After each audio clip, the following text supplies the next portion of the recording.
Hi, I'm Don Dodge, and this is Google Root Access.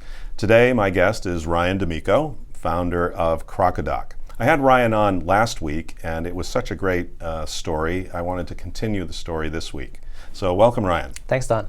So last week we talked about how you started the company and how it pivoted from a consumer-facing app to a more business and enterprise app. And how you're now selling to enterprise customers. So let's talk a little bit about, you made the pivot, you got focused on enterprise.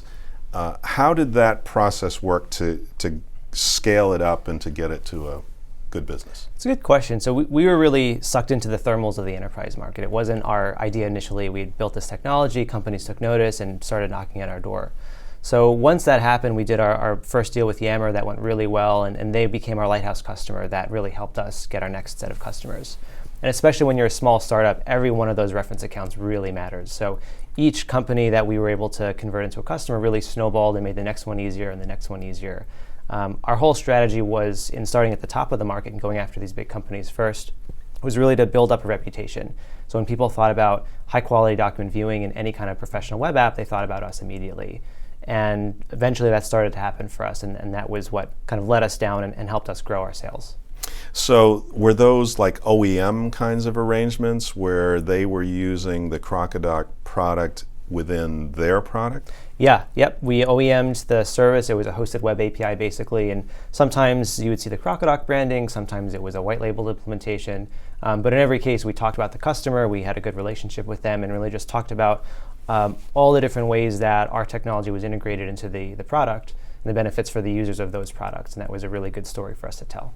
So was the business model to be an OEM provider to a bunch of different products, or was that just a early revenue step on the way to a bigger vision? Yeah, that was a deliberate stepping stone for us. What we really wanted to do with the company is take documents and really make them first-class citizens of the web. Just like images and videos are all over the place, they're really easy to view, we wanted to see the same shift happen from documents where you didn't need to download large files and have the right version of Microsoft Office installed or Acrobat installed on your desktop. We wanted to make that ubiquitous across all devices everywhere. So OEMing this viewer out was kind of one step in that direction. But really the bigger picture was to just change the way people are interacting with content and just make that a much easier and better experience for users.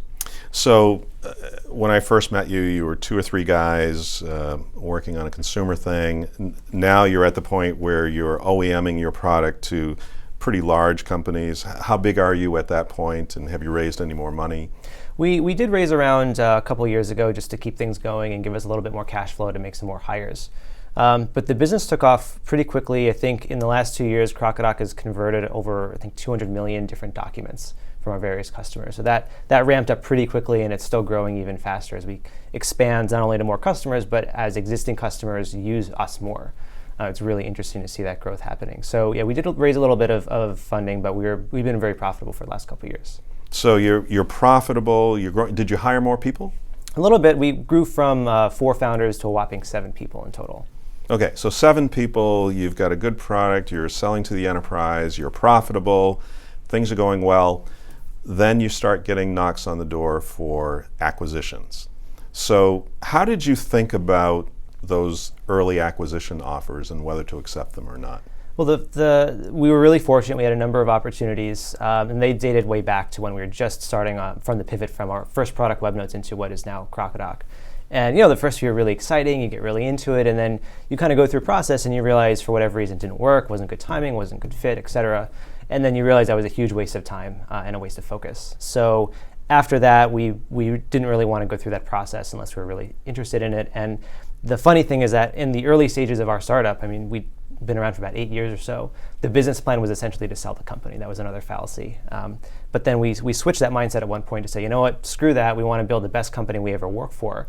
And then, of course, that's when we started to do well and got some other interest. So it was an interesting process. But the reason why we chose to go with Box was really interesting. It really jumped out at us as an opportunity that I think very few startups ever get, which is to not only join another company that's doing really exciting things, but to be able to stay true to your vision as a startup company and be not just a feature or a product that gets end of life at another company, but actually to become a core strategic element of the company you're at. And at Box, we get to do two things. We get to continue building this really great technology that we set out to build with the same vision of making content really a first-class citizen on the web, especially for documents. We get to expand what we're doing, so we're not just selling a developer tool anymore, but we're also developing an end-user integration, so when you use Box, you actually use our stuff. And these are all the things we wanted to do as a 7-person company, but just never had the opportunity to without losing tons of focus. So it's been a really great opportunity to just be able to just do the same thing that we were before, but just do it 10 times better. So that's a great segue. Let's go back to those earlier acquisition offers. Was it that the price wasn't right, or the timing wasn't right, or the cultural fit wasn't right? What kinds of things did you go through? Because getting an acquisition offer is pretty exciting stuff. Yeah, it is. And looking back, it's kind of funny how your perspective shifts over time. But for us, I mean, we turned down offers for all those reasons and more at various points. But the main thing was timing. When you're a startup, you really are being super ambitious in going after a really large vision, and we especially didn't want to give up on that before we knew it was even possible. And I think that the timing was great with Box because we validated the technology we were building, we validated the market need for what we were doing, and we ourselves were just entering a big inflection point. So we was either going to raise a big round of financing, go join another company, something big was going to happen. And it turned out that the timing and the stars kind of lined up at the right point. So we saw the path to do what we really wanted to do and affect this huge change, and just have a lot of fun doing it and kind of work with a great company that was already established. And as a side note, had we not gone down the path we did where we were licensing a web API, plan B was actually to compete with Box. So it's a pretty small world and kind of funny when we look back at where we were at that point. So another aspect of that decision is you have investors who invested in your company 4 years ago or 6 years ago. They want an exit. So it's not just about you and what you want. You had to balance the promises made to investors. So how did you go through that decision and turn down earlier acquisition offers and accept this one? Yeah, well, it didn't turn out that this was a great outcome for everyone. And that's not always the case. A lot of companies will just go lowball startups hoping that they just bite. And maybe sometimes that makes sense for a startup if your things aren't going well. But we decided to hang in there for the longer run.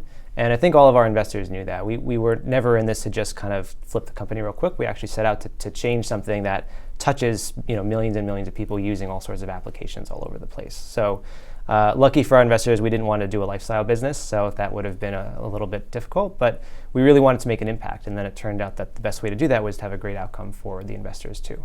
So there was alignment between the investors and the acquiring company and what you wanted to do. Everything lined up perfectly, and was it a fairly obvious decision for you, or was it still troubling? It's hard. I don't think it's ever easy to decide to sell your company. It was pretty difficult for us. Every time the conversation would come up, it's just really forced you to think about where you're going, what you're doing. I think looking back, it was just great timing for us. It was a really good decision. It was a really great fit, and we're just happy where we are now. But it's scary, when you're your own company and the concept of joining another one. It's a scary thought. It really forces you to think through a lot of things when you have a conversation like that. And also, as an entrepreneur, you learn that you don't want to go through a process like that unless you really think there's a serious possibility that's going to go somewhere. Because otherwise, you can just spend a lot of mental and emotional energy in an unnecessary way. Well, that's a great story, Ryan, and thanks for joining us. Thanks so much. Okay, and thank you for joining us. Before I sign off, if you're a Google Cloud developer, we have a special offer for you, a $2,000 credit for Root Access viewers. The details are on your screen. Thank you very much for joining us, and see you next time.